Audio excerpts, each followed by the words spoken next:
Estás escuchando Milenio 3 por Aluka Nanika.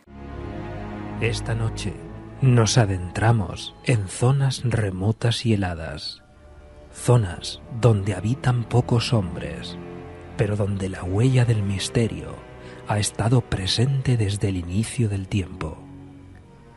A la sombra de los Urales y penetrando por las desiertas planicies de las taigas de Siberia, encontraremos historias que han permanecido en silencio demasiado tiempo.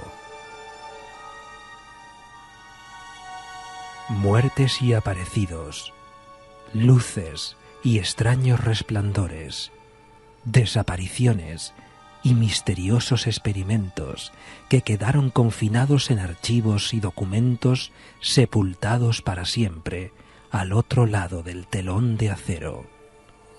Es curioso porque esta noche me he encontrado una fotografía perdida en el universo infinito de Internet.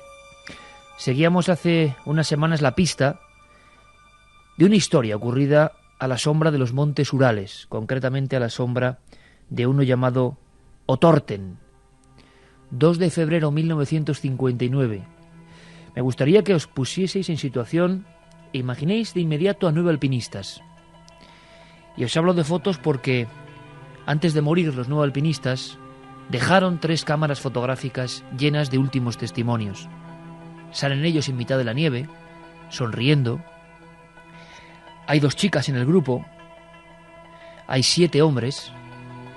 Querían llegar hasta el llamado paso de Diatlov, 30 bajo cero, pero tiempo habitual en esa zona absolutamente agreste de la naturaleza.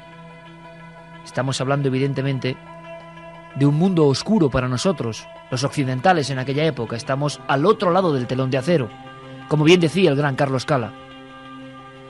Era una expedición más, como tantas se hacían. Sí que es cierto que algunas personas habían denunciado unos 50 kilómetros del punto del incidente que vamos a contar que se habían visto una serie de esferas luminosas, pero podía ser cualquier fenómeno. Lo que no se sabe es qué pasó exactamente cuando uno de los integrantes de esa comitiva se puso enfermo. Se puso enfermo con unas fiebres tan fuertes que le impedían continuar la expedición en la que tantas ganas tenía. Curiosamente, esa enfermedad, ese quedarse en un punto del terreno, en una pequeña tienda de tipo canadiense, le salvó la vida, porque los otros 9 compañeros continuaron hasta un punto impreciso del terreno, una especie de explanada con una pequeña barranquera. Vieron que el tiempo arreciaba, que el frío les invadía, y entonces decidieron quedarse exactamente allí, sin temer nada, evidentemente, esperar la noche y hacerse fotografías con sus viejas cámaras Leica. Y por eso os hablo de la foto que me he encontrado. De alguna forma he accedido a las 32 fotografías que se hicieron. Y una de ellas, os aseguro que es un fantasma de carne y hueso. Es uno de esos hombres jóvenes, mirando, como quien mira desde el otro lado del mundo, al objetivo. Hay una capa de nieve que desdibuja su rostro. Y como si fuese una profecía, como si intuyese algo, hay un gesto de desagrado. Como ese gesto de alguien que está viendo una escena no deseada. Cuando pulsaron el clic, estoy seguro que no sabían lo que se les venía encima. Después de esas fotos nadie sabe lo que pasó. Sencillamente se perdió su rastro.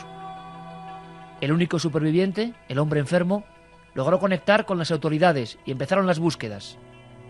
Hacia el 26 de febrero, unas semanas después, se da con el rastro del campamento perdido. Todas las tiendas de campaña están rotas por dentro. Y se encuentran 4 cuerpos desnudos en mitad de la nieve. Da la impresión de que han salido espoleados por el pánico. Da la impresión de que los alpinistas en los montes Urales han vivido algo esa noche que les ha obligado, sin ni siquiera coger su propia ropa, a huir a 30 bajo cero con los pies descalzos, dejando sus huellas impresas en busca de un fin que les encontró. Hipotermia, congelados vivos. Pero había algo más. La autopsia indicaba que, a pesar de no haber heridas en el exterior, estaban completamente reventados por dentro. os aseguro amigos, que es impresionante ver las fotografías que por vez primera, al César lo que es del César, hemos tenido en las manos gracias a un reportaje en Más Allá de nuestro compañero y amigo David Halen. Yuri Yudin, envuelto en nieve, el hombre que enfermó y que esperó en otro punto del camino. Después, Igor Dyatlov, el jefe de la expedición, mirándonos en blanco y negro, desde otro lado del tiempo, en una de esas fotos que aparecieron tiradas en las cámaras después del pánico. Yoyer Krivosenko, Yuri Doshenko, Rustem Slodovin, Zina Kolmogora, Nicolás Tivó, Alexander Kolevatov, Alexander Zoitarov. Estos dos, por ejemplo, aparecen un poco más allá, debajo de una capa de nieve. Están bronceados. Da la impresión de que un gran sol en medianoche les ha afectado. Incluso el pelo ha encanecido a pesar de ser jóvenes. Por cierto, la muchacha que nos sonríe con camisa de cuadros junto al lago, poco antes de ascender, poco antes de morir, que ahora la veo sonriendo, Ludmila Dubinina, tiene la boca abierta, pero alguien le ha arrancado la lengua. Huyeron en mitad de la noche a 30 bajo cero. Se fueron esparciendo, como por el pánico, sin llegar a ningún sitio jamás. Algunas bolas de nieve encima de sus cuerpos. Otros están 5 metros debajo de la capa helada. Ese bronceado enseguida los soviéticos lo relacionan con el bronceado nuclear, preludio de una muerte atroz. Pero estamos hablando de 1959 en una región absolutamente inhóspita. ¿Por qué alguien, quizá con elementos quirúrgicos, ha sacado la lengua de una compañera? El único superviviente pasó muchos meses aterrorizado. ¿Qué le había pasado a sus propios compañeros tan solo unos metros más allá de donde él estaba solo y enfermo? En 1990 se reabre el caso. Hay unos pocos expedientes que se han desclasificado, solo unos pocos. Es muy curioso porque en esos expedientes se recogen los testimonios de otros alpinistas que a unos kilómetros volvían a insistir. Esa misma noche, esa noche y no otra, se habían visto extrañas luces cerca de ese monte de los Urales. Hay quien dijo que aquellos cuerpos, aquellos 9 cuerpos, daba la impresión de que habían sido aplastados, habían sido desmenuzados por dentro. El mismo impacto, la misma fricción de un gran golpe a inmensa velocidad, por ejemplo, en una aeronave. Pero estaban intactos, no tenían una sola muesca en el exterior. Intentaban llegar al paso del Dyatlov y quedaron en el camino. A partir de aquí un sinfín de hipótesis. Estamos hablando de un gran expediente X del otro lado del muro. Y esta noche, este último viernes en vivo de la temporada, vamos a conocer este y muchos más casos. Por cierto, que además esta noche, dentro de unos minutos, tenemos noticias importantísimas. Agradecimientos y una invitación a todos los amigos. Ponedlo en la agenda. 11 de julio, o sea, siguiente viernes, 11 de la mañana. Encuentro de milenarios. Vamos a hacer algo importante y tenéis que estar con nosotros. Ahora damos todos los datos. Carmen, buenas noches. Buenas madrugadas, Iker. Vaya historia y sobre todo las fotografías de estos muchachos que cuando uno accede a algunas fundaciones que siguen pidiendo justicia para este caso, se sorprende porque, claro, el elemento dramático es que se hicieron sus últimas fotos horas antes, sonriendo, mirándose a la cámara, en un lugar completamente yermo. No había pisadas de alimañas, no había nadie que se les acercase, solo estaban sus huellas descalzas en mitad del páramo helado. En fin, yo creo que es un expediente X de esos que desde luego yo no conocía hasta hace nada y que me parece digno de una película, claro. Pues sí, digno de una película. Y además hoy eso de película, de documental, viene muy al caso. Luego daremos todos los datos, Iker, porque estamos fuera de nuestro horario. Todavía hay milenarios que no se han incorporado, pero vamos, es una entrada libre que podrá ir todo el mundo. Vamos a dar las vías de contacto para todo aquel que nos quiera escribir dándonos su opinión o incluso haciéndonos sus preguntas. 7640, palabra clave milenio, espacio y vuestros mensajes, o milenio3 con número @cadenaser.com. Esas son las dos vías de contacto donde podéis preguntarnos, donde podéis opinar sobre los temas variados que vamos a tratar esta noche. Y es que con el argumento de que se cumplen 100 años del famoso para algunos y para otros desconocido, claro, incidente de Tunguska, vamos a abrir los archivos del telón de acero. Ya sabéis, la mayor explosión habida sobre la faz de la Tierra, que ocurrió en 1908, es decir, en un momento en que la tecnología, desde luego, estaba en mantillas en comparación con la que tenemos ahora. Y sin embargo, 5.000 kilómetros cuadrados fueron absolutamente arrasados. Los habitantes de esa zona desolada de Tunguska describían una inmensa luz, un cilindro que bajaba del cielo. Y 100 años después, que se han celebrado ahora, 30 de junio pasado, siguen pues envueltos en hipótesis, en teorías, qué fue, qué no fue. Es curioso porque la palabra radioactividad está presente tanto en Tunguska 1908 como en el caso de los 9 alpinistas perdidos, que estoy seguro que va a sobrecoger a más de uno. Nos acompaña, como no, con sus cuadernillos y sus ordenadores nuevo, creo, Santiago, ¿no? ¿O no? No, es que le cambio la funda y eso. Madre mía. Lo vamos tuneando. Madre mía, Santiago Camacho, compañero, último viernes del año. Gracias por todo lo que hemos vivido esta temporada juntos. Y hoy toca abrir expedientes. Parece mentira, ¿eh? Siempre estamos con la CIA, los norteamericanos. Sin embargo, ni un solo expediente se ha escapado del férreo marcaje de la KGB, de las autoridades soviéticas. El telón de acero sí que es la última frontera para el misterio. Pues sí, una frontera hasta ahora impenetrable. Porque si bien es cierto que con la disgregación de lo que era la Unión Soviética hubo una época de caos en la cual sí que muchas veces por necesidad, es decir, a cambio de dinero, funcionarios que llevaban meses sin cobrar, que vivían en una situación lamentable, filtraron documentos interesantísimos sobre ovnis, sobre experimentación parapsicológica, sobre muchísimas cosas. Algunos accedieron a testificar o a dar sus testimonios en documentales, en programas de televisión, en revistas especializadas. Pues tras esos años de caos, en los que efectivamente parecía que iba a desvelarse todo lo que había sucedido en la Unión Soviética, que íbamos a saber todo lo que había pasado en esa caja negra que durante muchas décadas pues había sido completamente inescrutable para Occidente, parece que incluso se puede hacer coincidir con la llegada de Putin a la presidencia. Hay un momento en que todo se vuelve a reestructurar. Putin no en vano había sido miembro del KGB y como tal pues era una persona muy consciente de las materias de seguridad nacional y de secreto. Pues se vuelve todo a vertebrar de la misma manera y a día de hoy sabemos de la actual Rusia prácticamente lo mismo que sabíamos de la antigua Unión Soviética, por lo menos en los temas que a nosotros nos interesan. Pues esta noche toca abrir ese telón de acero. Lo hacemos con este caso muy poco conocido en España, de la muerte de estos alpinistas, destrozados por dentro, algunos con síntomas de bronceado nuclear. Hay quien dice que la ropa que llevaban tenía todavía radioactividad. Y un detalle todavía más estremecedor. El 26 de febrero del 59 el Estado prohíbe deambular por ese territorio, por esas faldas de ese monte, y se mantuvo la prohibición durante 3 años de estar por la zona. Investigadores mucho tiempo después descubrieron extraños hierros, artilugios oxidados, y se habló de algún experimento militar descontrolado en un cosmódromo más o menos próximo, Baikonur.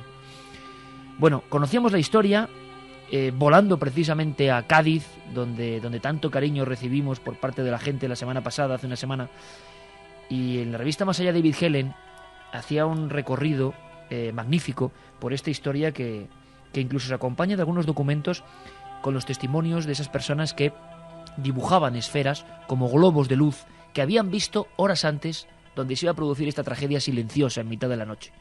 ¿Por qué rajaron sus propias tiendas de campaña desde dentro?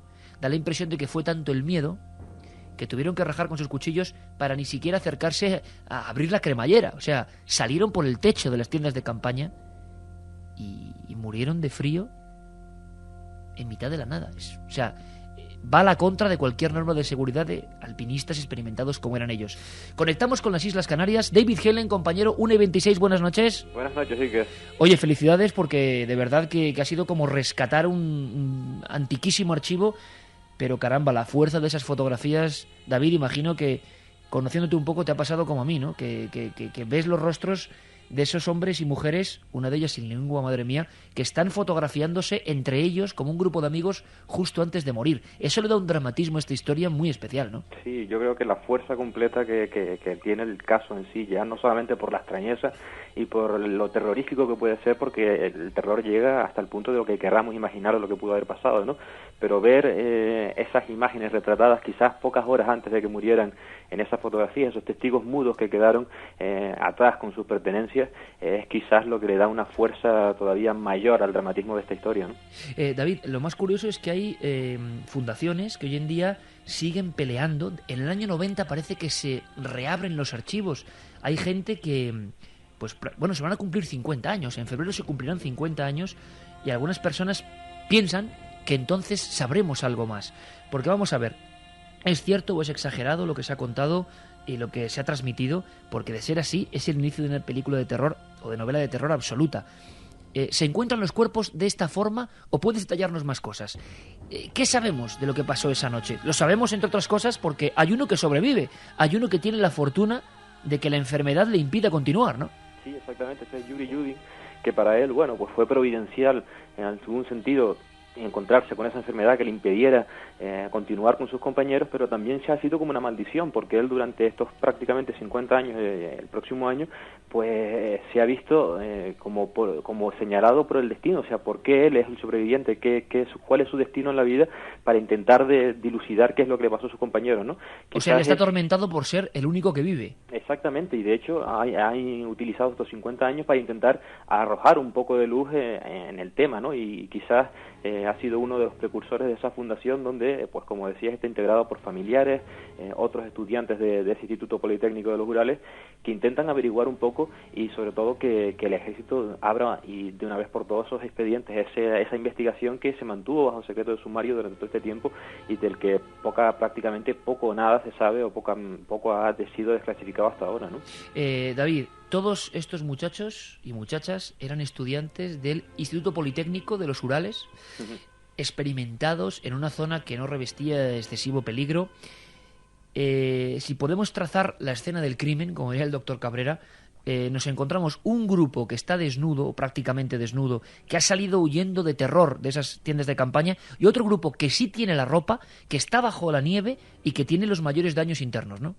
Sí, el primer grupo, como tú dices, se encuentra pues aproximadamente unos 50 metros o 500 metros, de donde se encontraron las tiendas de campaña. Se logró encontrar porque a pesar del tiempo transcurrido desde que se estableció el primer campamento hasta que se iniciaron las labores de búsqueda, se mantuvieron unas huellas bastante profundas que pues indicaban el camino que habían seguido al salir aterrorizados, como bien dices, efectivamente, de sus tiendas de campaña, dejando todo atrás. Y sobre todo lo más extraño, lo más importante, es llevarse ropa de abrigo en un lugar donde estamos a 30 grados bajo cero, ¿no? Sin embargo, dejaron todo atrás, ropa de abrigo, y se encaminaron hacia una muerte segura. El primer grupo, dos de ellos fueron encontrados al borde de una pequeña arboleda, una pequeña masa forestal que había muy cerca de allí, completamente desnudos. Estaban solamente con ropa interior, debajo de un gran pino, y no tenían en apariencia, no había en apariencia ninguna señal de violencia, y se constata posteriormente que habían muerto por hipotermia. Después, un poco más adentro, en el interior de esa masa arbolada, se encuentran parte de los otros compañeros que se habían ido con ellos, otras 3 personas, de 22 años y 23, una de ellas era una de las chicas, como bien dices, que pues aparentemente tienen las mismas disposiciones, o sea, están en una posición que según los expertos forenses indica que intentaban llegar de nuevo al campamento y nuevamente habían muerto por unas circunstancias de hipotermia, no tenían señales de violencia alguna, salvo un pequeño corte en uno de los cranos, pero que a pesar de que la herida era grave, no tenía por qué necesariamente ser mortal. ¿Y lo de la lengua? Lo de la lengua se encontró en otros cuerpos, que esto es realmente lo que dio un giro totalmente dramático a lo que es todo el asunto del terror en los Urales, este hecho totalmente terrorífico, ¿no? Esos 4 cuerpos que quedaban todavía de esos estudiantes se encuentran 2 meses después, o sea, estamos hablando de 2 meses de labores de búsqueda, tratando de buscar a estos 4 compañeros que se encuentran 2 meses después. El motivo de es que se encuentran en un barranquillo, una especie de barranco, muy cerca de donde se encontraron los últimos cuerpos, pero a diferencia de que los otros se encontraban en superficie, estos, no sé si se desconoce el motivo, no se sabe si por el tiempo que transcurrió esos 2 meses llegaron a cubrirse más, pero aparecen a 5 metros de profundidad en la nieve, completamente enterrados. Y las circunstancias, a pesar de que en un principio parece que aparentemente en signos exteriores, externos, no tienen lesiones físicas, sus cuerpos por dentro, como decía, están literalmente destrozados. O sea, uno de ellos tiene el cráneo interiormente completamente destrozado, costillas rotas, y a uno de ellos, sin explicarse por qué, a una de las chicas le falta la lengua. Los médicos no son capaces los forenses que analizan los cuerpos no son capaces de entender qué fuerza es capaz de realizar aquello, porque en un principio se hablaba de que una de las posibles teorías era que los chicos hubieran entrado en territorio sagrado de una de las tribus locales, los Mansi, y que, bueno, pues estas personas, en señal de venganza de alguno de sus ritos, pues los hubieran asesinado. Sin embargo... Pero tampoco había huellas de aproximación de nadie, ¿no? En un sitio solamente habían huellas de huida y además contabilizadas de estos 9 alpinistas. En ningún momento se encontró huellas de otras personas. Sin embargo, bueno, a pesar de todo se da esa teoría, pero los forenses dejan bien claro que es imposible, prácticamente imposible, que una persona humana tenga la fuerza para causar tales lesiones en los cuerpos humanos que presentaban esos 4 estudiantes. Y por si faltaba algo, David, radioactividad. Da la sensación de que en el lejano año 59, tampoco hacía tanto tiempo que empezaban los experimentos atómicos, algunos familiares denuncian que la ropa, en análisis que se hicieron, tenía isótopos radiactivos y que incluso la piel mostraba esa oscuridad, ese moreno dramático, ¿no? Que es el bronceado nuclear de alguien que está muy próximo a un estado de fisión nuclear. Sí, exactamente. Eso se pudo constatar sobre todo de Yuri Yudin, que fue uno de los supervivientes, cuando se sucedió el entierro de los 9 estudiantes, que fue algo multitudinario. Tú imagínate, ¿no?, lo que pueden ser la muerte de 9 estudiantes muy jóvenes. Pues como vemos en las fotos que también se tomaron en el momento y que salieron en prensa, se ve que el entierro, el funeral, fue multitudinario y acudió muchísimas personas, ¿no? Pero sin embargo, Yuri Yudin, que fue el superviviente, se fijó al ver los cuerpos en algo característico que le llamaba poderosamente la atención, y es que los cuerpos parecían estar bronceados, como si hubieran estado al sol o alguna fuente de radiación que les hubiera dejado la piel prácticamente tostada, ¿no? Entonces esto impulsó la teoría, sobre todo para él, de que algo exterior, algo artificial produjo pues este tipo de radiación que le provocara eso en la piel, algo que se confirmaría cuando parece ser que en alguno de los pocos documentos desclasificados que se existen, pues se constata que en las ropas de estas personas, de estos 4 que tenían ropa, pero tampoco estábamos hablando de que estaban muy bien abrigados, era como más bien algo improvisado, incluso tenían unos pantalones enrollados en los pies. Pues parece ser que en estas ropas se encuentran restos, muy ligeros, muy pocos, pero restos de radiación. 1:34, la nave del misterio en su último viernes, en directo. Carmen, yo no sé qué estará pensando la gente, por cierto, que tienes ahí en la pantalla esta mágica, algunas fotos que me ponen la carne de gallina. Una de ellas es una especie de lápida en mitad de la nieve con las efigies de este retén, ¿no?, de la muerte. Con las fotografías de esos 9 estudiantes que perdieron la vida. Hay también una cosa que llama la atención, y es que algunos de los árboles, como ha pasado en otros incidentes, estaban como quemados. Había partes de esos árboles también. Con lo cual, ¿ante qué nos enfrentamos? Porque luego hablaremos de Tunguska, que hoy por hoy no se sabe qué es lo que provocó que esos árboles quedaran como postes telefónicos, algunos en pie y otros caídos. En este caso también veíamos, y se puede ver en las imágenes, cómo hay determinados árboles que están quemados, pero solos por partes. Vamos a saber qué dicen en una primera andanada nuestros amigos del 7640. Santiago, tú me comentabas que este caso era conocido por los investigadores soviéticos y que era como ese último secreto al que nadie quería enfrentarse, ¿no? Porque primero hay 9 muertos y segundo, se puede pensar en radiación, en experimentos. Algunos pensaron en ovnis, otros pensaron en sacrificios o asesinatos impunes. Hay quien incluso pensó que habían sido utilizados como cobayas, que era muy de la época y muy de la zona, para algún tipo de experimento. Vaya usted a saber cuál, y que los cuerpos convertidos en guiñapos, los bazos, los hígados, los cerebros reventados, habían quedado ahí, como desechos humanos. Sí, la verdad es que aquí a Occidente no había trascendido y es un mérito por parte de David haber hecho este trabajo maravilloso, pero efectivamente en Rusia era un tema popular y pues uno de sus misterios, ¿no? De sus misterios sin resolver. Y la verdad es que el caso es desconcertante de por sí. Sobre todo hay uno de los factores que es yo creo que es el fundamental.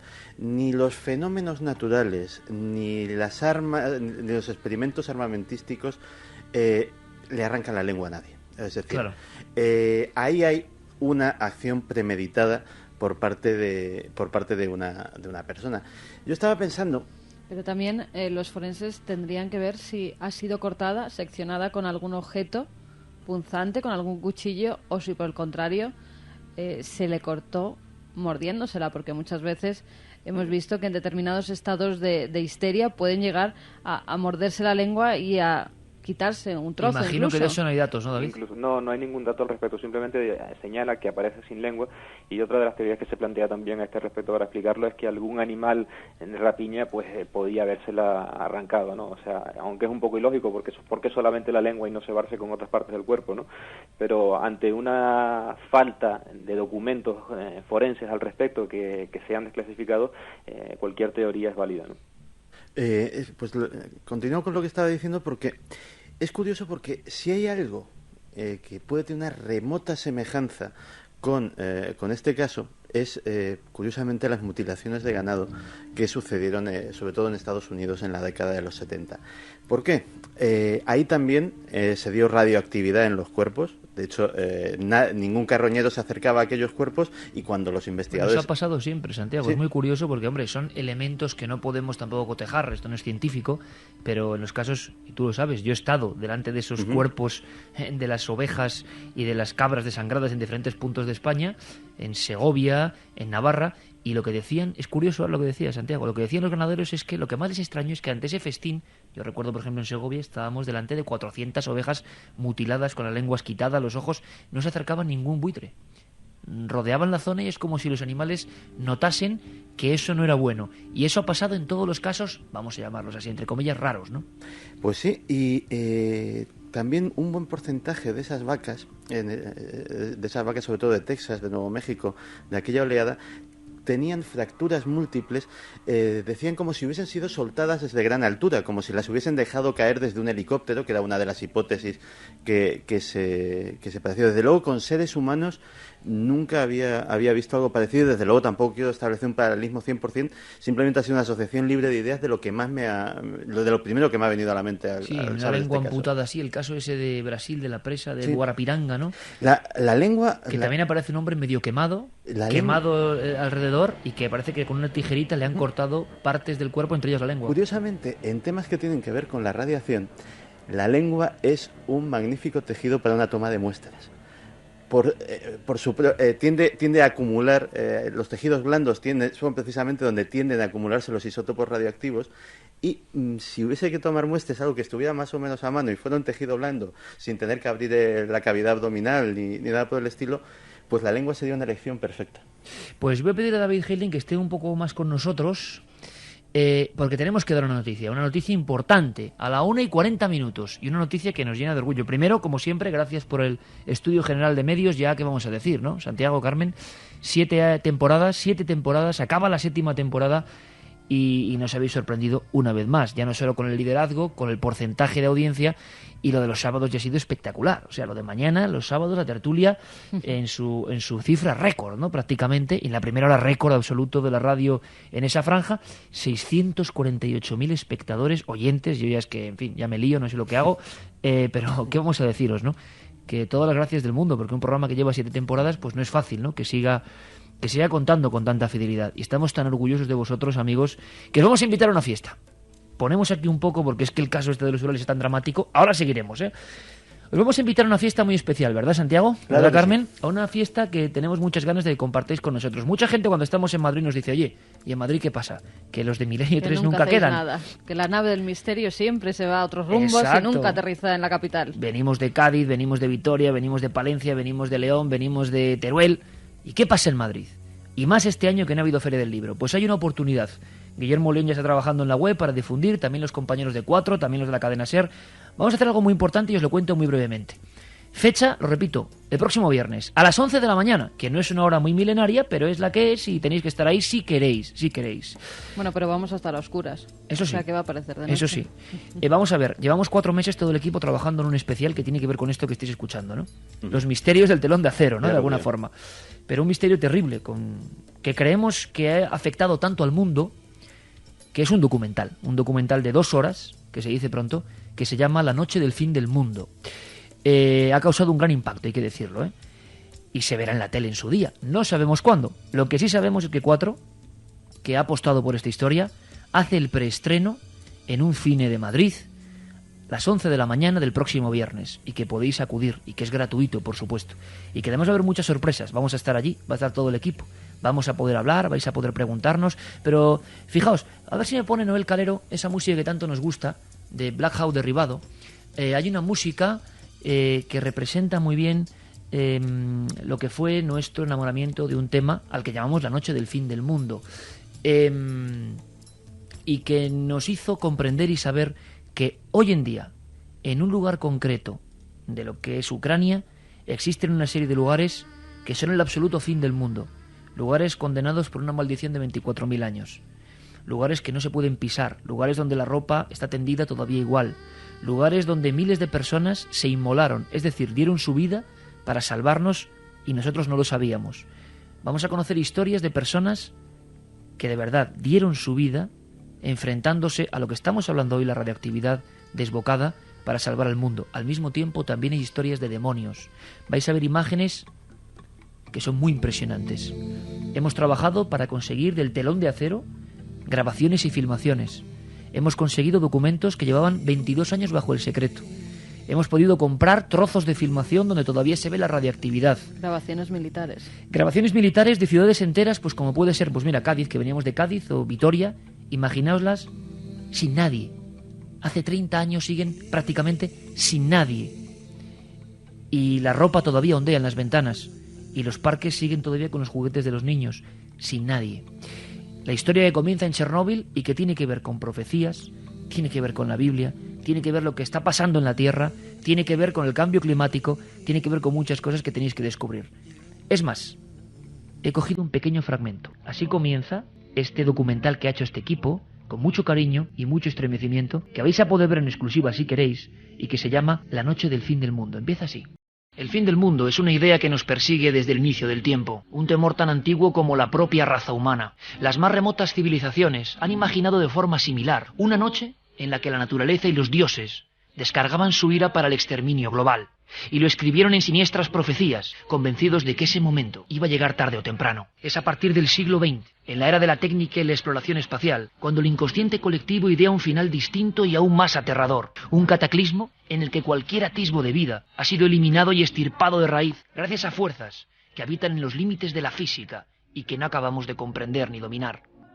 La sombra amenazante de la guerra nuclear nos hace imaginar ciudades arrasadas, donde el latido de nuestra especie ha desaparecido en un abrir y cerrar de ojos.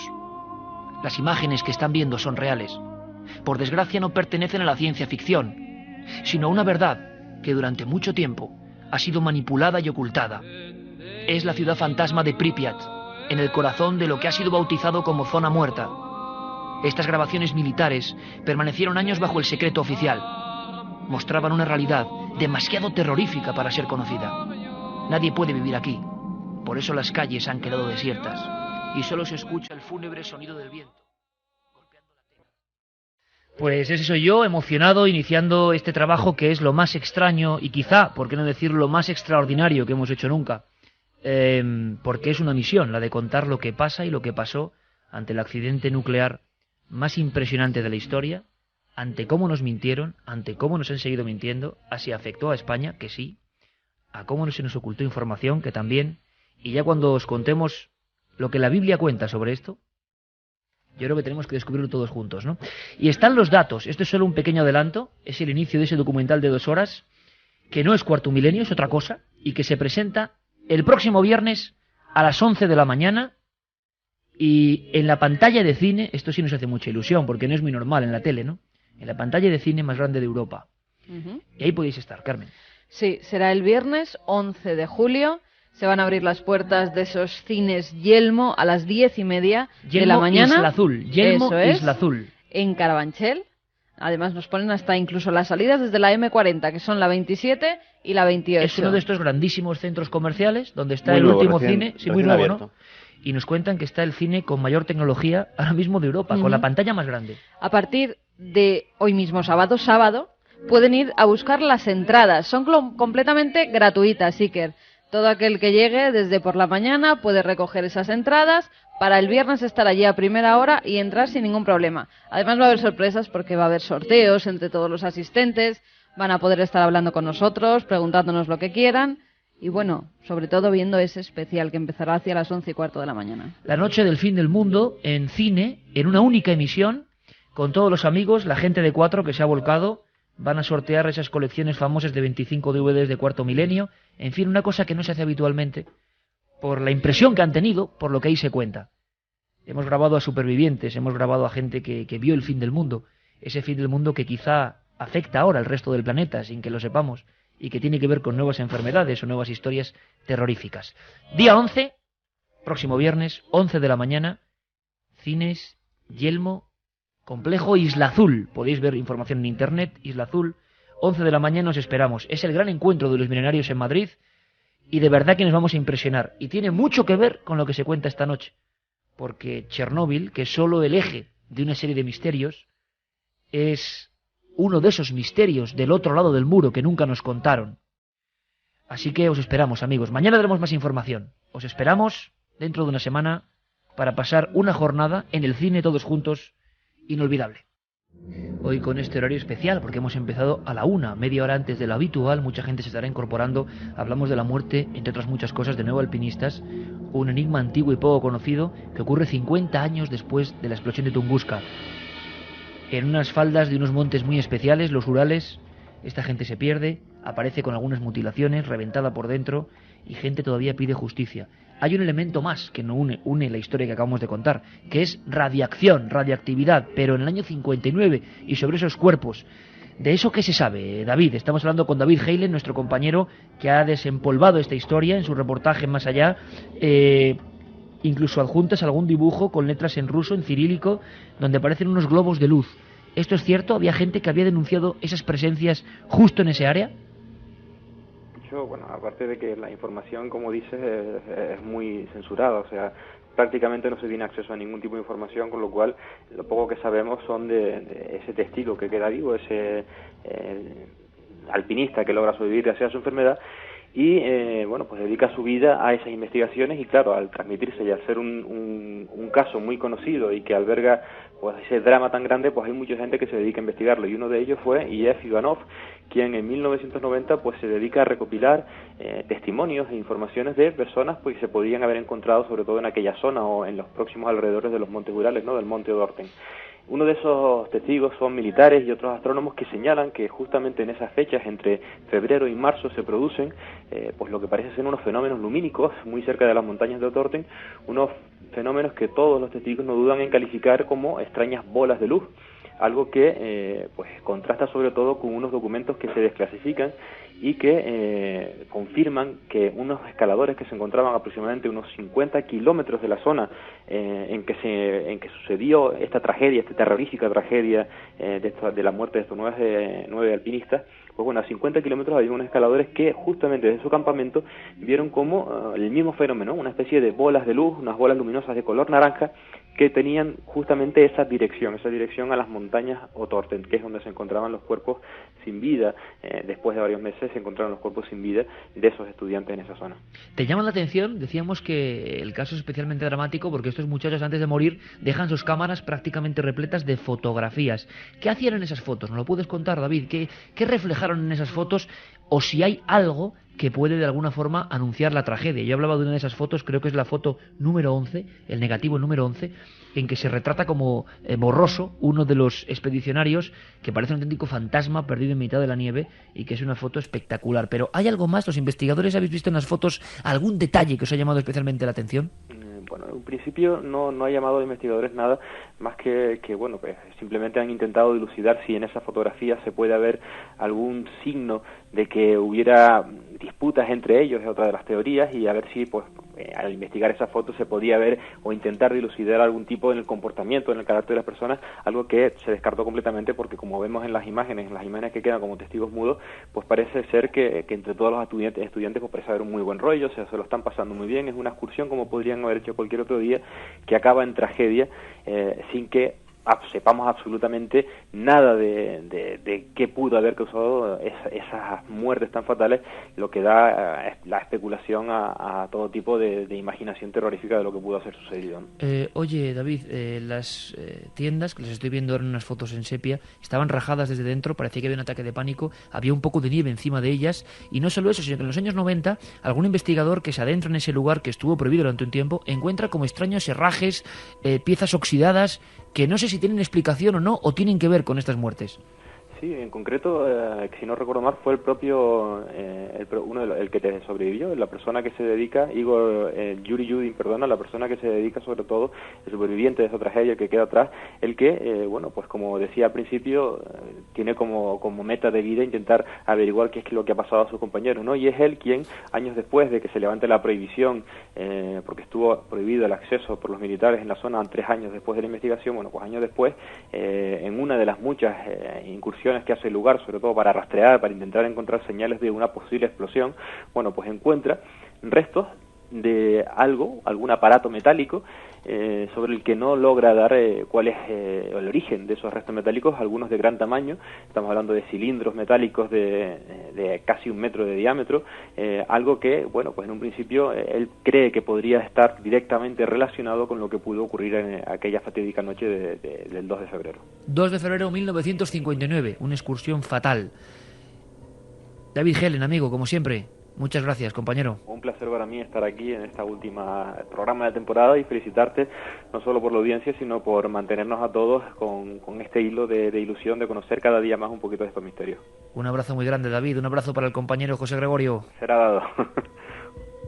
Claro, muy cerca, relativamente cerca, se habla de experimentos en Baikonur, que yo no sé sin titulares, Santiago, si podemos decir a tanta gente, sobre todo joven, que no ha conocido la época de oro de Baikonur. Hablamos de la NASA soviética. Sí, o del cabo Kennedy soviético, si lo queremos llamar, pero claro, aquí el adjetivo soviético es la parte importante, porque el cosmódromo de Baikonur a día de hoy es una instalación mucho más abierta de lo que fue, entre otras cosas porque ha sido centro de lanzamiento de varias agencias europeas del mundo, entre ellas se la habló europea. de experimentos bastante clandestinos, por ejemplo, de lanzar a hombres, se publicó, Pravda lo hizo, desde ese mismo cosmódromo para reventarlos en el aire, para ver cuánto aguantaban en el aire. Sí, y más cosas. Pensemos, por ejemplo, y lo hemos dicho desde estos micrófonos alguna vez, que desde ese cosmódromo de Baikonur despegaron los primeros hombres que fueron puestos en órbita, esperando a que alguno regresara vivo, como fue el caso de Yuri Gagarin, para dar la noticia de que habían puesto al primer ser humano en órbita, sabiendo que antes de Gagarin 3 infortunados soviéticos pues habían perecido orbitando sobre nuestro planeta. Era posiblemente el cosmódromo de Baikonur, junto con otro sitio del que vamos a hablar esta noche, eran los 2 lugares más secretos de la Unión Soviética, porque pensemos que ahí estaba centrada toda su tecnología de cohetes, y la tecnología de cohetes no era una cuestión simplemente de la carrera espacial, es que las armas nucleares estaban propulsadas por cohetes, es decir, la base de la defensa soviética estaba centrada en Baikonur, que es una instalación inmensa, no es tan grande como la otra de la que vamos a hablar esta noche, que va a dar bastante juego, pero es una instalación grande en la cual estaban centralizados por parte del Ejército Rojo, del KGB y de la Academia de Ciencias Soviéticas, pues instalaciones del máximo secreto. Pues nos quedan muchos testimonios, porque ahora vamos a viajar hasta, decían, una de las zonas más desoladas del planeta Tierra. Por lo menos lo era en 1908 y lo sigue siendo. Por las fotografías que hemos visto áreas de la zona, sigue siendo un lugar desolado. Allí ocurrió, curiosamente, una explosión. Allí se vieron antes globos luminosos. Allí quedaron los árboles pelados igual que Hiroshima, claro, en 1908. Y se habló hasta de un rayo de la muerte, Nikola Tesla, luego lo contamos, Santiago. Se habló de tantas cosas y esta noche tenemos voces de algunos de los supervivientes del mayor desastre planetario, dicen, ocurrido hasta la fecha. Todavía sin explicación. Pero no sé qué dirá la gente, el público. Carmen. No hay explicación, pero hay muchas hipótesis. Muchas. 67. Sí. Nada más y nada menos. Vamos con las vías de contacto. 7640, palabra clave milenio, espacio, vuestros mensajes o milenio3 con número @cadenaser.com. Nos dicen que no puede ser que el bronceado de los cuerpos fuera el efecto del sol unido al hielo que se quemara la piel. Un saludo y a ver si venís a Coruña. Hemos estado 5 veces haciendo el programa en Coruña, pero con muy buen recuerdo. Pero hay una cosa, y os lo digo desde el conocimiento que me ha hecho estar 4 meses metido en Chernóbil. El bronceado nuclear es muy especial. A veces afecta solo una zona del cuerpo, como en estos chicos, no es homogéneo y es de una profundidad tremenda, quema todos los estratos de la piel y llega a afectar algunos órganos. Y es un color muy oscuro que no es el propio de haber estado el sol un instante, ¿no? Es como si estuvieras quemado por dentro y el reflejo saliese hacia la piel. Pues desde Málaga nos dice: yo tuve la suerte de hablar con el alpinista que enfermó. De todo lo que me contó, me quedé blanco. ¿Quién dice eso? Desde Málaga nos lo escriben. Caramba. Bueno, pues eso nos da más datos, porque no sé, sería extraordinario, ¿no?, que alguien conociese en persona a este Paco hombre. desde Madrid nos dice: me habéis sobrecogido con lo de los Urales. También nos preguntan dónde se pueden ver esas fotos, cómo es que Rusia ha dejado libre esos documentos. Un saludo desde Granada. Pues que busquen, por ejemplo, por Diatlov, paso de Diatlov. Con Y y con En V. Wikipedia en inglés hay un gran En artículo inglés sobre el tema. tenéis algunos Y, elementos. y hay enlaces para galerías de fotos. También nos dicen que es igual que el argumento de la cosa.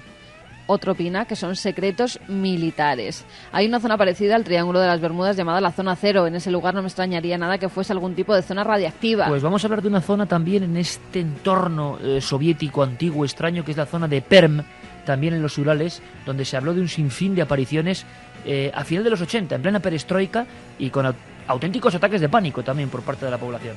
Nos dice que qué pasa con Barcelona, que no viajamos allí nunca. Bueno, nos tienen que pedir en Barcelona que vayamos. Nos tiene que invitar desde Radio Barcelona para que vayamos allí. Fernando desde Parla nos dice: hola chicos, no puede ser, después de tanto tiempo volvéis a Madrid y yo mañana me caso. ¿Qué hago con mi luna de miel? Un abrazo, no cambiéis. Bueno, pues no te coges- vayas de luna de miel, vete No, a los que se cines, vaya después de y- casarte, coge las entradas y ven a vernos. Y haga un trasvase, ¿no?, rápido, ahí el día 11 a las 11 de la mañana. De verdad que lo vamos a pasar bien y lo vamos a pasar mal, desde luego, porque algunas imágenes son impresionantes, como las que vienen a continuación después de las noticias. Vamos a Tunguska y vamos a vivir el mayor misterio, dicen, del siglo XX. Pues sí, Milenio 3, Cadena SER, aquí estamos, terminando nuestra 7ª temporada, que se dice pronto. Creo que hoy es el programa 657, si no me equivoco. No está mal, ¿eh, Santi? Es No, momento señor. de descansar un Tú has poquito estado en unos también. cuantos, ¿eh? Pues sí, sobre todo este año, y no quiero dejar pasar la ocasión para agradecerte a ti, a Carmen y sobre todo a los miles de milenarios, pues un año inolvidable, unos sábados que para mí han significado mucho y donde sobre todo me lo he pasado muy bien. Mañana podemos recordar muchos momentos, si te parece, y bueno, y celebrar un poco este final de temporada, donde también se ha incorporado nuestro querido compañero Carlos Largo, que nos va a dar muchas alegrías, seguro, 100%, un gran fichaje de este año. Y qué decir de Noel Calero, claro, ese ya lo conocéis todos, ¿no? El pata negra de este equipo, con esas músicas fundamentales, esas músicas básicas que han puesto banda sonora a esto. Mañana lo contamos, pero va a haber cambios importantes en Milenio 3 el año que viene. Todavía está todo pendiente de un hilo, y un hilo muy avisal, porque, en fin, podía haber sorpresas, pero mayúsculas, yo no digo más, pero muy mayúsculas, o sea, extra mayúsculas, pero en fin, ¿para qué seguir? Lo que sí os digo, porque Carmen, lo está diciendo mucha gente, ¿no?, antes de meternos en faena, que repitamos los datos, ¿no? Sí, repitamos los datos para ese especial encuentro Milenarios que vamos a tener el próximo viernes 11 de julio en la pantalla de cine más grande de toda Europa. Exacto, el próximo viernes 11 de julio a las 11 de la mañana, si os incorporéis ahora lo decimos, 11 de la mañana, Se empiezan a abrir las puertas sí que a las 10:30 ajá, para que entre preestreno la gente. del documental La Noche del Fin del Mundo que ha hecho este equipo. Ahí estaremos presentándolo. Tenemos como hora y media luego de encuentro con la gente, de charla, habrá periodistas, habrá sorteos, habrá sorpresas y sobre todo queremos verlos las caras en esa despedida, ¿no? Vernos las caras todos en esa despedida de temporada, que yo creo que lo merecíamos. El lugar, esa pantalla de cine más grande de Europa, de alta tecnología, Yelmo Cines Isla Azul, el complejo comercial Isla Azul, de reciente incorporación en la zona de Madrid Sur, en la zona de Carabanchel, salidas 27 y 28 del M40. La pantalla tiene 280 metros cuadrados, Santi, vas a salir muy guapo. Pantalla de cine más grande de Europa, ese documental de 2 horas, pero sobre todo luego también estar un poco todos juntos, ¿no? Podéis pasar ya por esos cines Yelmo Isla Azul y recoger hasta 4 entradas por persona, hacer buen uso de ellas porque luego se convierten en objetos a precio de oro. Así que ya sabéis, siempre gratuito. Va a estar la gente de 4, va a estar todo el equipo de Cuarto Milenio y Milenio 3 y queremos estar con vosotros porque es especial. Y el año que viene, en fin, ya daremos datos. Van a cambiar muchas cosas. Y creemos que para bien. A uno le gustará más, a otros menos. Bueno, pero en en fin, septiembre ya lo diremos. ya lo comentaremos. Eso, viernes 11 de julio a las 11 de la mañana. Ahí queremos veros a todos, de verdad. Gracias por vuestro apoyo. Es una fiesta para eso. Para agradeceros 7 años de apoyo mutuo. Pero ahora toca Tunguska, ni más ni menos. Y como esta es una noche muy especial, qué mejor anfitrión que la voz eterna, la de nuestro compañero Carlos Cala. A las 7:17 de la mañana del 30 de junio de 1908 tuvo lugar el fin del mundo. Miles de habitantes de Siberia, de una zona remota y desolada, se arrodillaron pensando que la ira de los dioses estaba siendo descargada sobre las aldeas, como si un castigo ultrahumano hubiese sido programado justo en aquel instante. Un gran resplandor, un objeto alargado, el gran calor, el aire denso y ardiente, los árboles caídos, las casas levantadas hacia las alturas, como si de pronto las paredes se hubiesen convertido en papel. Han pasado 100 años de esta explosión imposible y las preguntas siguen sin poder resolverse satisfactoriamente. 100 años de Tunguska, 100 años de la mayor explosión que ha sacudido la faz de la Tierra. Cuentan que durante 3 días una especie de aurora boreal cubrió Europa. Hablaba el Times de que podían leer el periódico en Londres en mitad de la medianoche. Hasta España, sobre todo la zona este, se llegó a iluminar en una noche que parecía que de repente se había convertido en día. Un extraño resplandor. Pero allí en Tunguska lo que vivieron fue poco menos que la llegada del diablo. Se habló del dios Ogdi, de un dios de los infiernos de esa zona. Se hablaba de un fuego invisible. Se hablaba de que a mucha gente se le estaba cayendo el pelo, los dientes y la piel después de que pasase aquello. Pero ¿qué había pasado en un remoto 1908? Las fotos que nos quedan de Tunguska son las fotos de un desastre. Y lo hemos comentado en alguna ocasión, aunque en Milenio 3 no hemos hecho un especial en sí de Tunguska nunca. Y es que daba la impresión de que Siberia había sido la escena de un crimen y la víctima era la propia tierra, el propio suelo.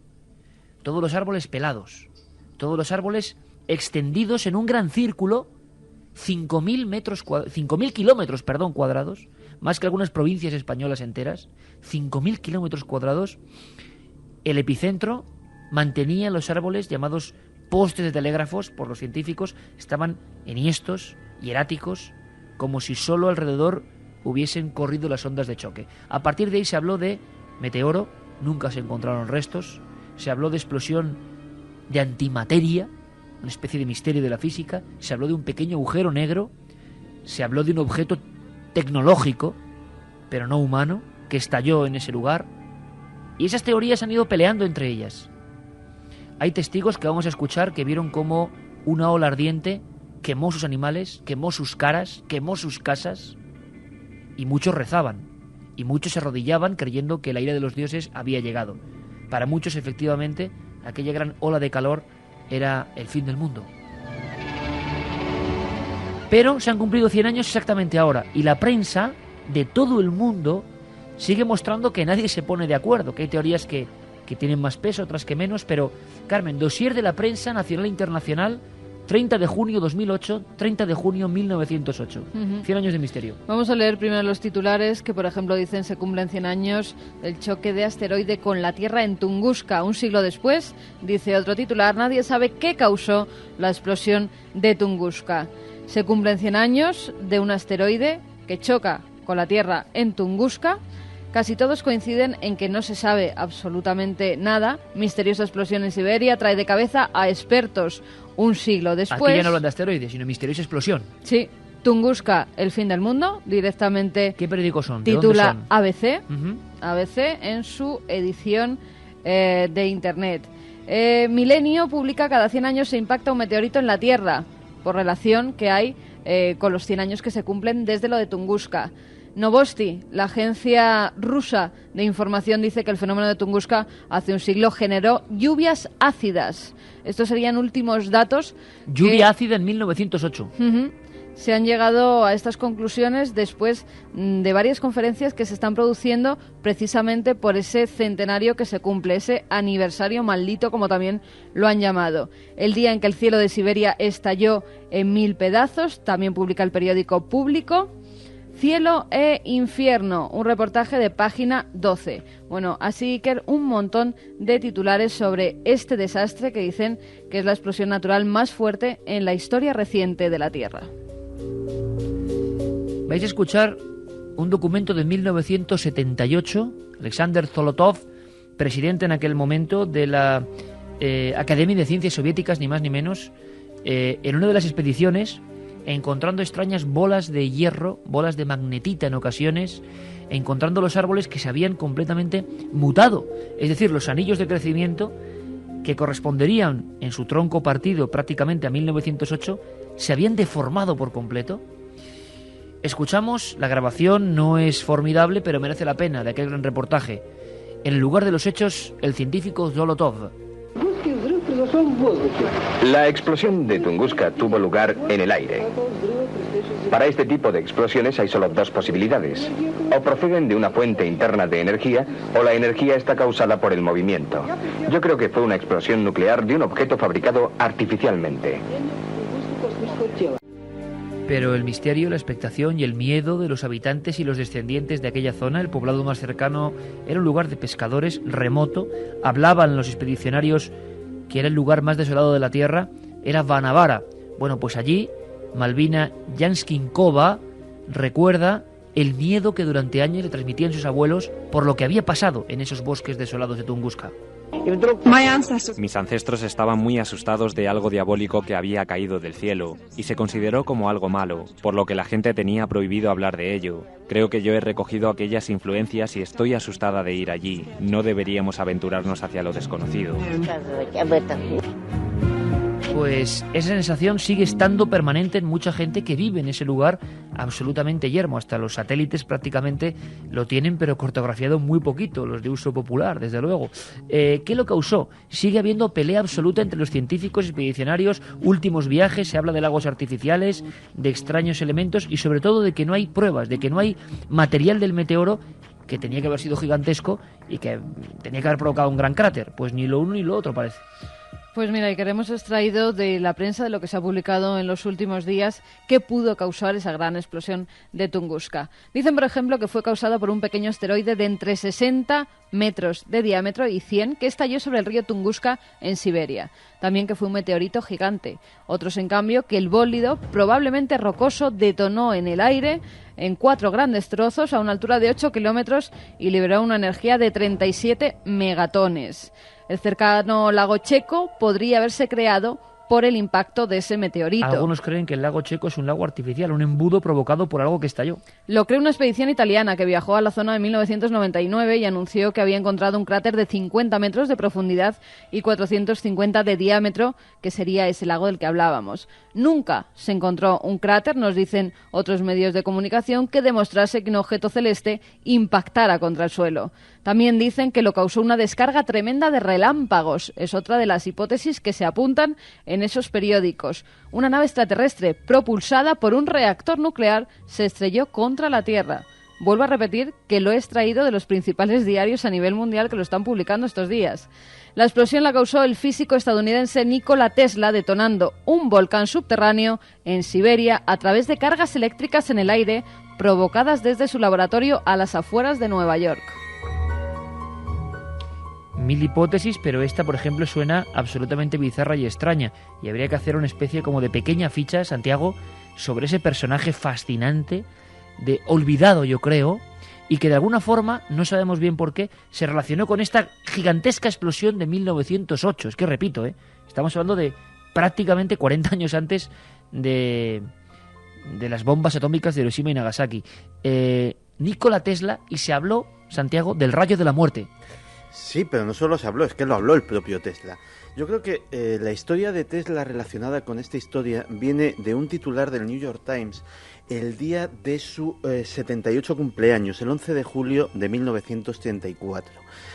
Tesla anuncia al New York Times, que le pregunta, lógicamente para celebrar su cumpleaños, pues le pregunta en qué está, ya tiene una gran fama de científico, ha sido uno de los grandes talentos junto con Edison de toda la época anterior, sus patentes importantísimas, prácticamente pues buena parte de la electrónica que disfrutamos en nuestros aparatos de tecnología sería imposible si él no hubiera inventado el condensador, la bobina de Tesla, miles de inventos que han hecho avanzar. Inventos clave. Efectivamente, que han hecho avanzar la tecnología, pero Tesla es un personaje que tiene una cara B.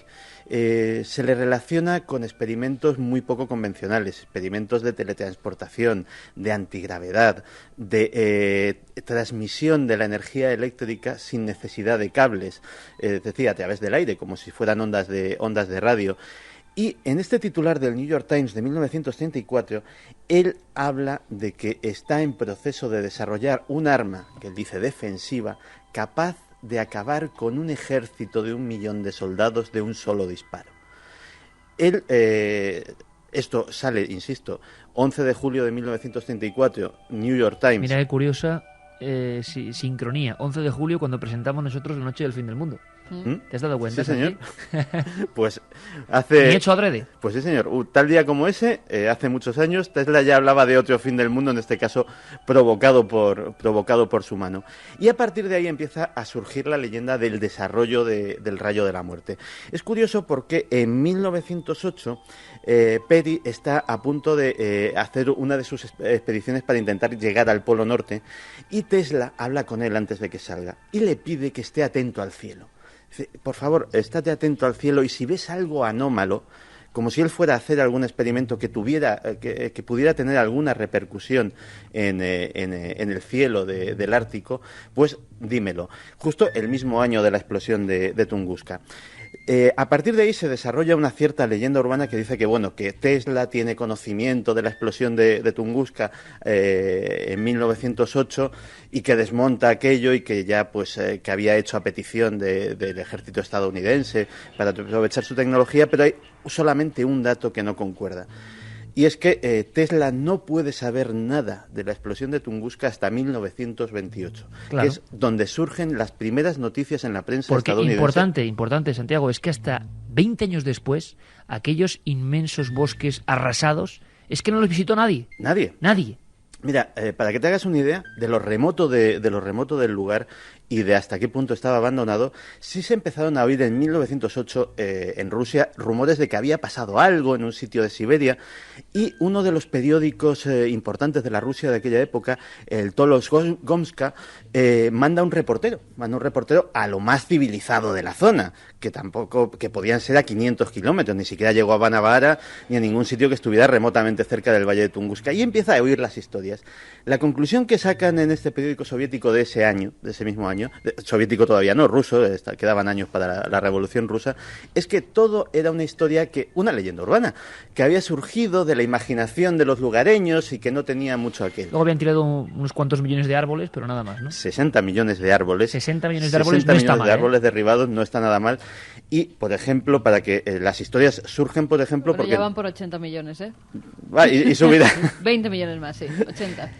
Para que te hagas una idea... Es tremendo eso, ¿eh? De cómo empieza a diseminarse la historia, es que a 600 y pico kilómetros, casi 700 kilómetros del sitio, pasaban las vías del Transiberiano. Y el conductor del Transiberiano tuvo que parar la locomotora porque veía que el temblor de tierra, que a esa altura era de 5 en la escala de Richter, a 700 kilómetros, imaginémonos la cantidad de energía... Sí, la tierra entera lo había sentido perfectamente. Pues a 700 kilómetros el Transiberiano estuvo a punto de descarrilar por ese terremoto provocado por la explosión de Tunguska. Pues bien, en 20 años no va nadie, o no va casi nadie.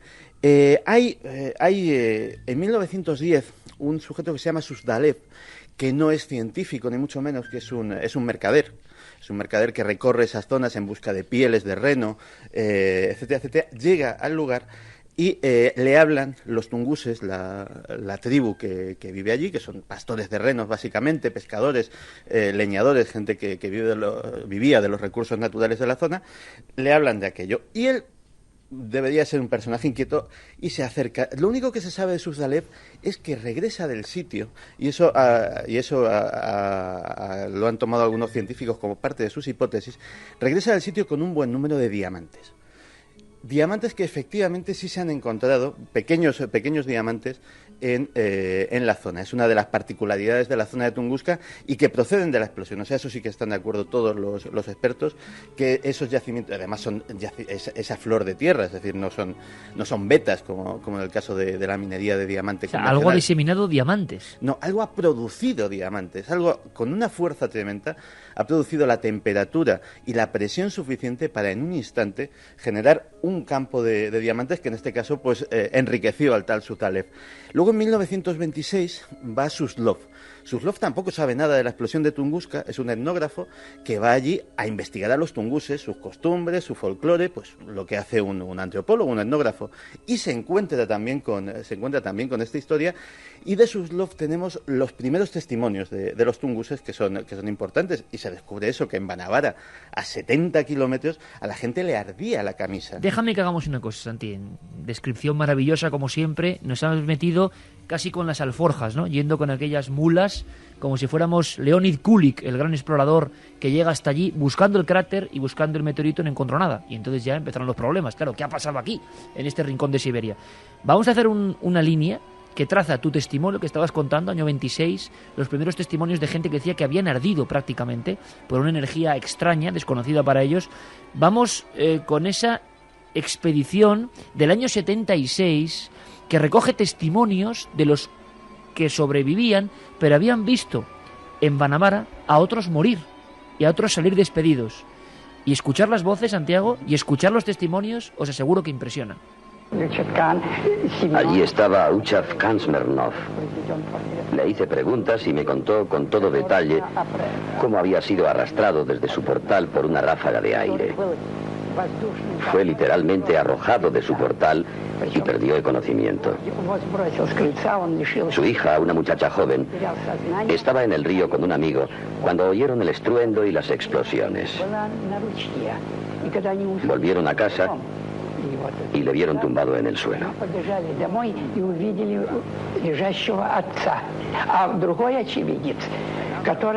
Otro testigo estaba detrás de su cabaña clavando algo con un martillo. La cabaña estaba entre él y el lugar de donde vino la onda expansiva. Sin embargo, sintió cómo le quemaban las orejas igual que si las hubiese metido en un baño de agua hirviendo. Le ardían las orejas. Se las protegió con las manos y se metió dentro de la cabaña. Luego todo había terminado. Y tanto que todo había terminado. El gran desastre contado por los últimos supervivientes. Y nadie sabe a día de hoy cuántas víctimas hubo. Se habló de que algunos habían visto cómo sus propios miembros se amputaban, una especie de muerte atroz, porque las pulseras de acero o de hierros que llevaban se habían fundido al instante y les habían provocado heridas terribles. Pero tenemos, como siempre en la mesa tenemos un montón de cosas, de libros, de papeles.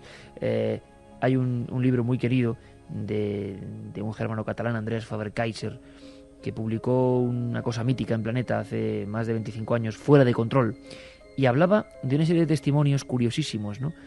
Estos mismos expedicionarios que estamos escuchando ahora preguntan un poco más y preguntan sobre qué les pasaba a aquellos compañeros. Bien, les ardía la cara, las orejas, tenían quemaduras y lo relacionaban con antiguas maldiciones, ¿no? Y todos los tunguses hablaban hasta los años 70, ya ahí murieron todos los únicos que podían dar algún testimonio más, ya es imposible reclutarlos, pero los que estaban vivos hablaban de un fuego invisible. Sí, algunas etnias oriundas de la zona, entre las que se encontraban los evencos, aseguraban que desde el cielo había llegado a la tierra el dios Odji, lo hemos citado antes, quemando con fuego invisible a todo aquel que se acercase. Además aseguraron que aquel lugar desde siempre había estado encantado y prohibido. La gente no entraba allí antes de la explosión. Ya se hablaba de que era un lugar maldito y por ello no iban hacia la zona. Esa misma etnia aseguraba que muchos miembros de la tribu, entre horribles sufrimientos, se habían consumido a causa de ese fuego invisible. Los científicos en años posteriores observaron determinadas coincidencias en los síntomas de las enfermedades sufridas por los hombres en Hiroshima y Nagasaki con los que tenían en Tunguska. Aunque nunca han salido a la luz esos informes. No se ha querido relacionar una cosa con otra porque en Tunguska no se sabe qué es lo que explosionó aunque se tienen muchas teorías, como estamos viendo, Iker. Santiago, incluso si comparásemos ahora mismo alguna de las zonas de Nagasaki, que por cierto Nagasaki también siempre es la sombra, ¿no? Todo el mundo habla de Hiroshima, y vemos los árboles, cómo quedan los árboles, exactamente los árboles, en qué posición y con qué aspecto. Hay mucha documentación gráfica del desastre de Hiroshima y Nagasaki, y observamos las fotos de Tunguska de 1927-28 de la expedición primera fotográfica de Kulik. Hombre, hay algunas similitudes que aterran, ¿no? Sí, árboles, sobre todo en el epicentro, árboles que están perfectamente de pie, pero como muy gráficamente se dijo, eran como postes de telégrafo, habían sido podados completamente de todas sus ramas, de todas sus hojas, y no quedaba más que un palo requemado, de arriba a abajo, no como un incendio forestal normal, que lógicamente se queman de abajo a arriba, sino que muchas veces la base estaba todavía estaba la corteza intacta, pero la parte de arriba había ardido como una cerilla, y eso era lo que había en el epicentro, un bosque de inmensas cerillas quemadas, tal y como había pasado, por ejemplo, efectivamente en los parques de Nagasaki, ¿no? Y es una semejanza curiosa porque efectivamente lo cierto es que hubo una epidemia. Nadie sabe de qué tipo ni achacada a qué, pero tunguses y evencos murieron en grandes cantidades con pústulas, con llagas, con sufrimientos. Parece un poco apocalíptico, ¿no? Parece como de antiguas inscripciones, no sé, de los libros sagrados, ¿no? Una epidemia que ellos tenían que interpretar en su antropología como una maldición de los cielos, claro. Sí, digamos que los intérpretes más conservadores lo achacan no tanto a una radiación nuclear como que o bien el objeto, sea un asteroide o lo que fuese, traía consigo una sustancia tóxica que fue diseminada y contaminó los ríos. Que ha pasado hace poco, y tú lo recordabas, sí, en Perú, 600 ingresados, ¿os acordáis? Por aquel cráter de Perú, que había llegado a diseminar tal cantidad de elementos tóxicos que la gente vomitaba, la gente se mareaba y tuvo que ser ingresada. Sobre todo los que habían ido a la zona y habían cogido la Tierra e intentado coger alguno de los fragmentos de ese meteorito. Hablabas de mutaciones, una cosa, un detalle, de esa expedición del 76, de estas crónicas del 78, Nikolai Vaselev, otro experto científico de la Academia de Ciencias rusa, de la Academia de Ciencias soviética, gente muy seria, especialista en botánica, y fijaos lo que contaba la cámara de la BBC. Hasta el presente hemos investigado ciertos efectos geofísicos y biológicos que no se observan cuando caen meteoritos normales. Sobre todo los modelos genéticos se han alterado. Esta perturbación se ve en ciertos casos en las especies de plantas, especialmente en los pinos. Mutación del mundo vegetal. No sabemos si en animales se hicieron estudios. Sí. Se hicieron. También había mutaciones en animales. Y hay una cosa que es muy curiosa. A día de hoy la zona sigue siendo aislada, pero ya se puede ir en helicóptero, por ejemplo, ya hay otros avances. Y es el río Tunguska y la zona donde habitan los tunguses se ha convertido en un destino muy popular para los pescadores de élite de todo el mundo que organizan expediciones de pesca. ¿Por qué? Porque en esos ríos se capturan ejemplares de un porte que es muy difícil encontrar en otros sitios, de un tamaño muy importante. Parece que algo, igual que crecieron esos árboles... Como pasa en Chernóbil. Sí, igual que crecieron esos árboles hasta el punto de que Kulik se encontró buena parte del bosque de Tunguska 20 años después regenerada y realmente era impresionante cómo la naturaleza había empezado a recuperar otra vez su sitio. Pues en los ríos la vida acuática parece que también ha cogido ese vigor, ¿no? Últimas expediciones, últimos datos. Carmen, en el año 2004, un teletipo de la agencia EFE da la vuelta al mundo, viene desde las agencias soviéticas y habla de que algunas expediciones, claro, aquí siempre estamos con la desinformación, la información, aseguran que tienen la certeza de que un objeto de origen tecnológico ha generado el desastre de Tunguska, o sea que era un ovni, objeto volante no identificado, de 1908.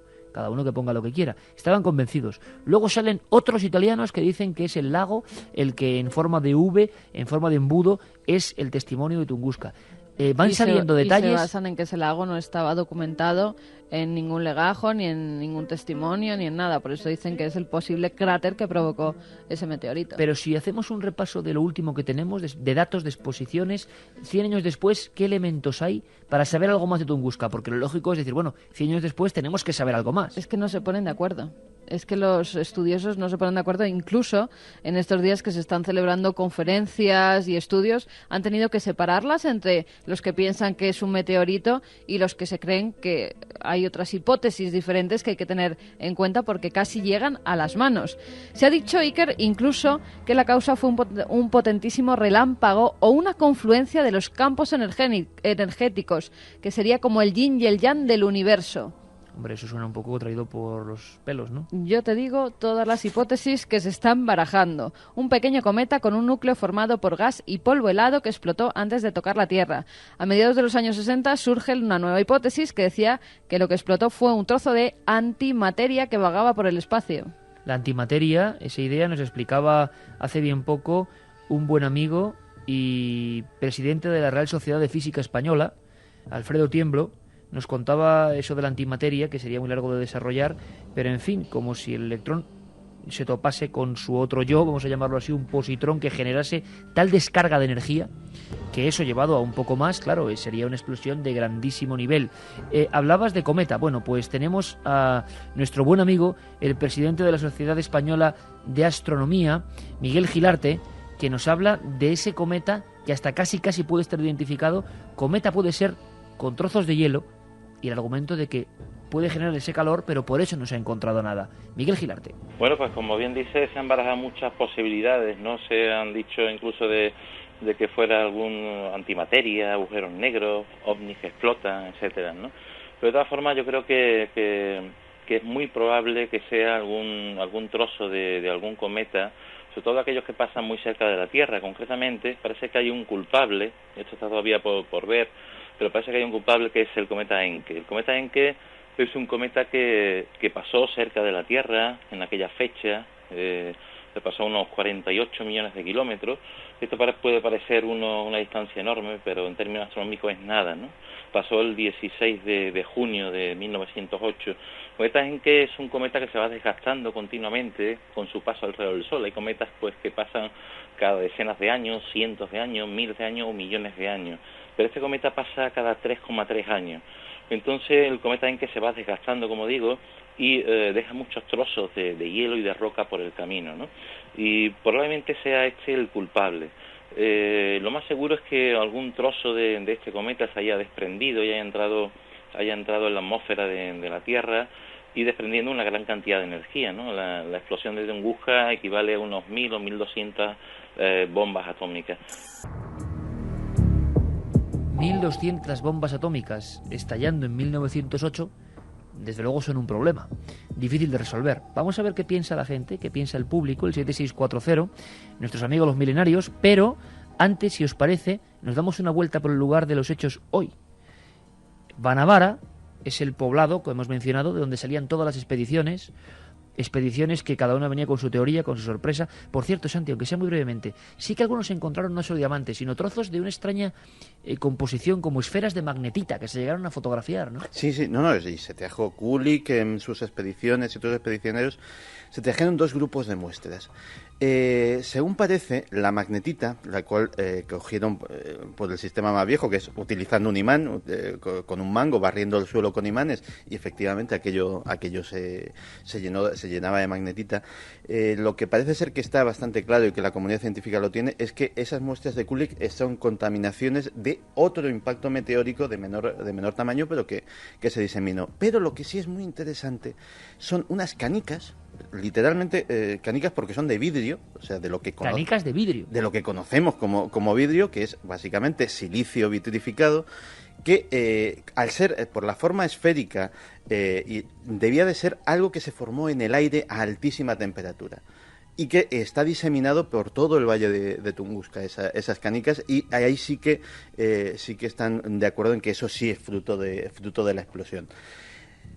Que fuese eso, ese es uno de las agarraderas de los defensores de los defensores del meteorito, que podía, en vez de haber sido un meteorito metálico, que podía haber sido un meteorito rocoso formado básicamente por compuestos de sílice y que se diseminó.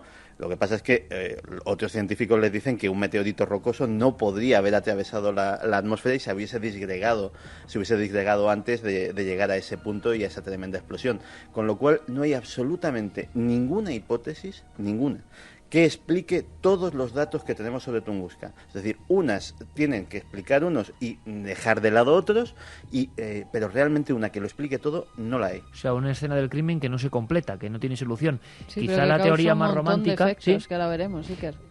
La teoría más romántica puede ser la de Kazantsev, ¿no? Aquel científico ruso, también escritor de ciencia ficción, que habló del huésped del espacio, ¿no? De una aeronave con problemas que estallando deflagró y dejó todo eso así, pero también se habrían obtenido trozos, ¿no? de esa nave. Incluso se habló de una nave extraterrestre que bajaba a la Tierra en esa zona para coger agua. En fin, pues... ¿Y que explotó? ¿Se estrelló? Caramba. Bueno, todo tipo de teorías, de hipótesis. Vamos a Banavara, vamos a ese poblado donde salen las expediciones. Se han celebrado los 100 años. ¿Y cómo lo han celebrado en Banavara? Pues hombre, la cadena SER, cuyos tentáculos llegan al confín de los confines.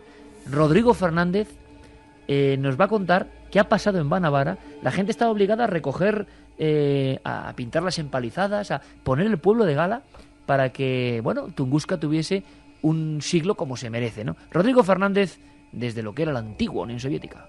Hace unas semanas en Banavara, un pueblo de cazadores y pescadores de unas 3.000 personas, aparecieron letreros en los que se llamaba a la población a limpiar los terrenos junto a sus casas, arreglar los cercos, pintar las empalizadas.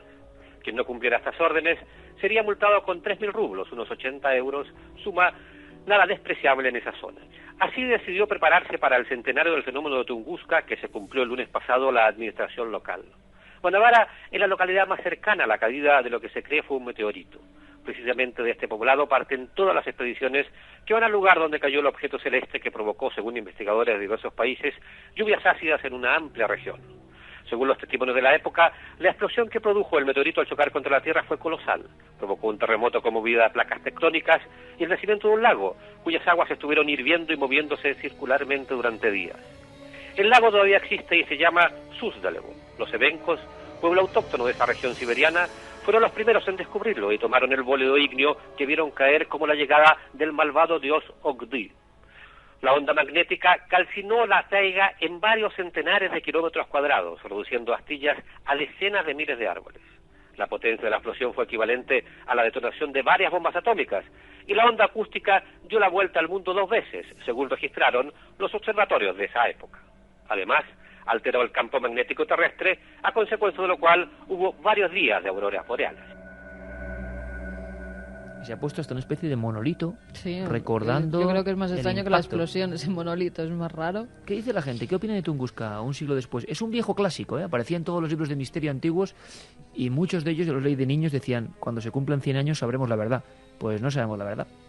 Vamos con los mensajes. 7640, palabra clave milenio, espacio, vuestras preguntas, y también milenio3 con número @cadenaser.com. Nos dicen: se decía que el rayo de la muerte era una bomba que funcionaba haciendo explotar los rayos solares.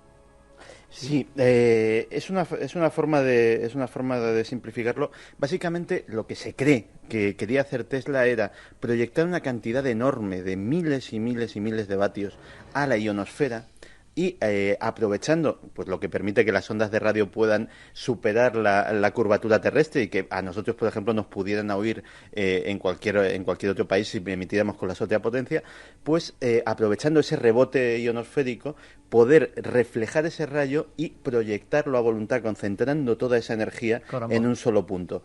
Desde luego, terroríficamente coincide bastante con lo que sucedió en Tunguska, salvo por un problema, que es que efectivamente hubo algo, no te voy a decir que sólido, pero desde luego luminoso, que se fue visto en su trayectoria durante miles de kilómetros, que por cierto cambió 2 veces de trayectoria, lo cual sería muy raro para un meteorito o para un cometa. Los de Banavara decían que veían un cilindro, ¿no?, en el cielo.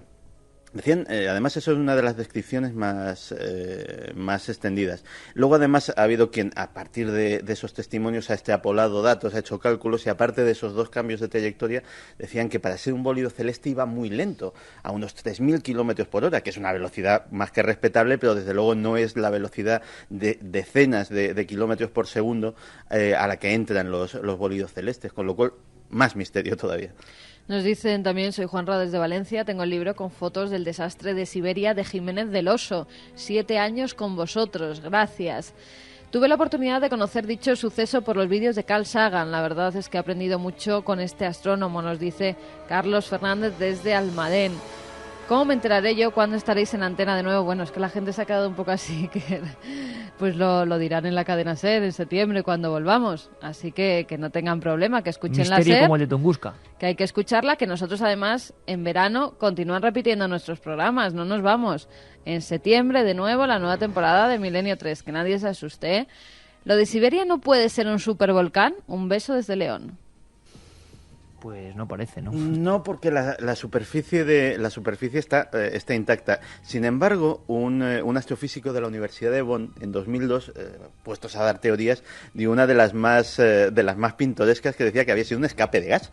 Pues un escape de gas de 10.000 toneladas de gas natural que habían salido a la atmósfera a través de una falla, de una fisura, y que habían prendido de golpe y habían provocado aquello. Claro, una más de las 64. Se habló de agujero negro que había atravesado la Tierra. Sí. Lo que pasa que no se encontró la salida. O sea, Tunguska sería la entrada de ese agujero negro, pero además, la salida no fue hallada la sensación nunca. de que 100 años después hay un montón de teorías que quedan ahí es porque no se sabe la verdad absoluta, ¿no? No, pero se sabe las causas que tuvieron, que son muchas. Óscar desde Puerto Llano dice, ¿cómo podemos ver los que no podemos ir a Madrid el documental? ¿Hay alguna forma de descargárselo? Pues lo emitirá 4... ¿Cómo que descargárselo? Lo emitirá 4 no sé cuándo.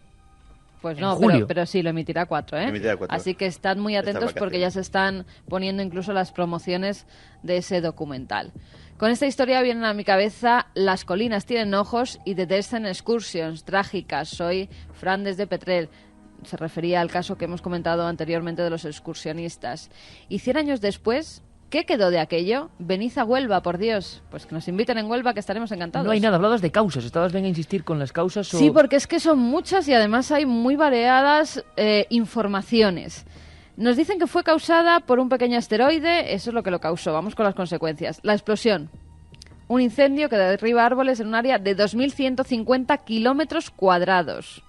También nos dicen 2.000 kilómetros cuadrados de devastación. Onda expansiva que hizo que en 400 kilómetros a la redonda se rompieran ventanas e incluso hizo que la gente se cayera al suelo, los barqueros que se precipitaran al agua y los caballos que eran lanzados y derribados por los aires. Durante varios días las noches eran tan brillantes en partes de Rusia e incluso de Europa que se podía leer sin luz artificial. Se las llamó las noches blancas. Mira, en Madrid han cogido ese término para hacer aquí lo que hacen de la noche blanca. Los troncos de muchos de esos árboles, aunque desprovistos de ramas y chamuscados, se mantuvieron erguidos. Algo muy similar lo comentábamos a lo que se observó tras la explosión nuclear de Hiroshima y se le llamó el bosque de postes telegráficos. El polvo levantado durante la explosión enturbió la atmósfera durante varias semanas. Se provocaron también perturbaciones en el campo magnético terrestre y fuertes oscilaciones de la presión atmosférica. 4 días duró la tormenta magnética que la registraron los observatorios meteorológicos de todo el mundo. O sea, a día de hoy seguimos pensando que puede ser un cometa, pero tampoco tenemos la certeza. Pero lo que más llama la atención es que son las víctimas.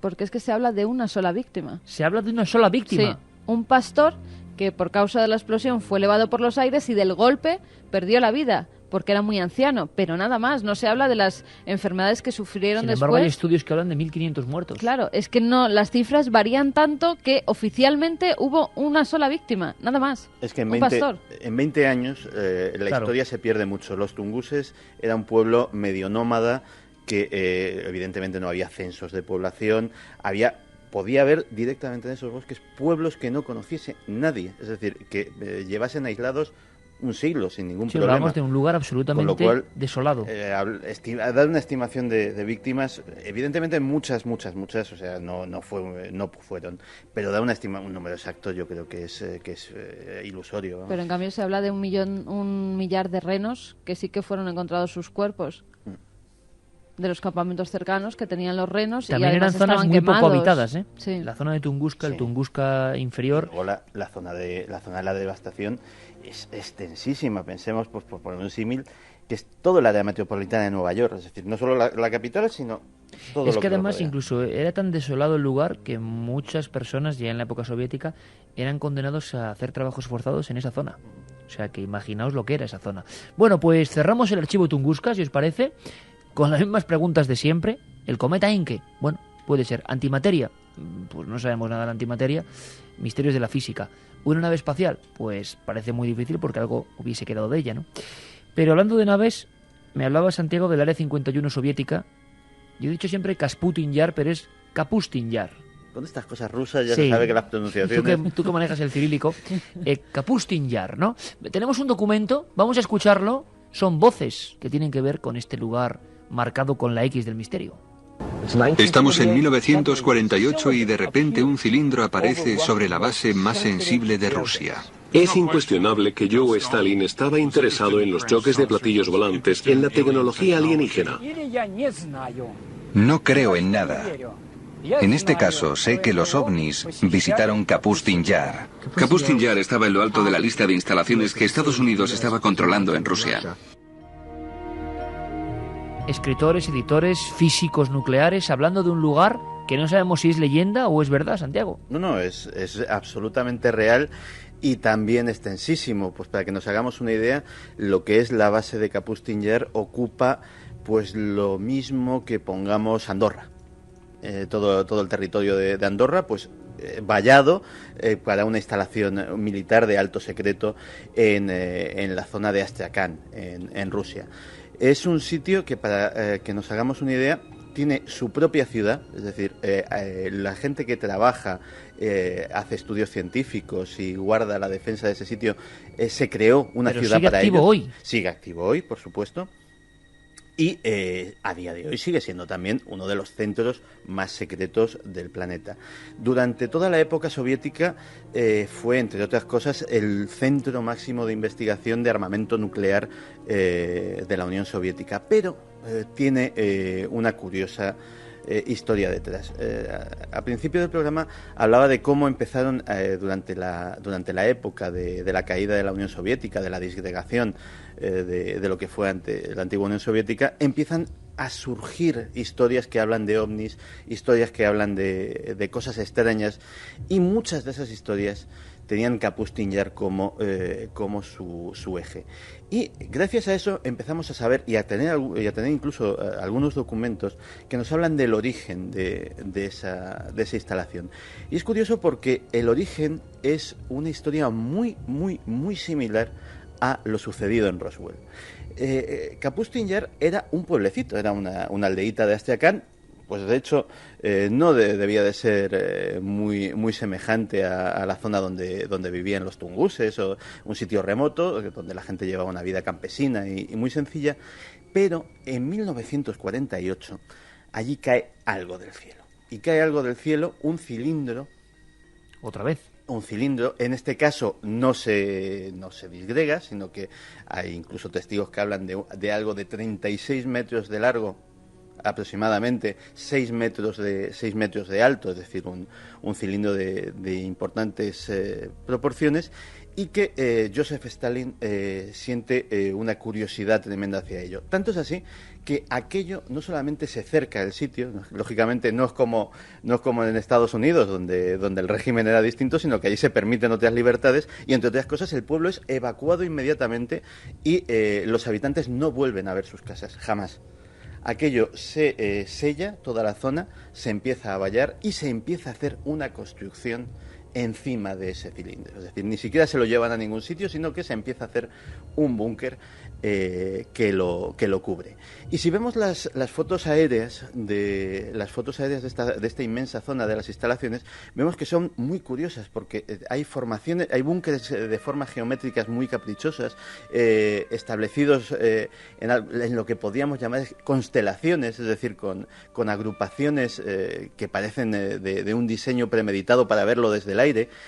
Y sobre todo, ese lugar empieza a convertirse en escenario de avistamientos, y antiguos oficiales del Ejército Rojo, de la Fuerza Aérea Soviética, hablan incluso de un incidente gravísimo en 1960, porque yo creo que es la única historia que ha circulado por ahí, y insisto, los que la defienden actualmente y los que dan su veracidad e incluso han presentado documentos cuya autenticidad, pues como siempre, está en entredicho, pero que parecen oficiales de la época. Yo creo que es el único caso en el que hay un ataque aéreo por parte de lo que podríamos denominar ovnis o objetos voladores no identificados a una instalación militar terrestre o humana o como lo queramos llamar.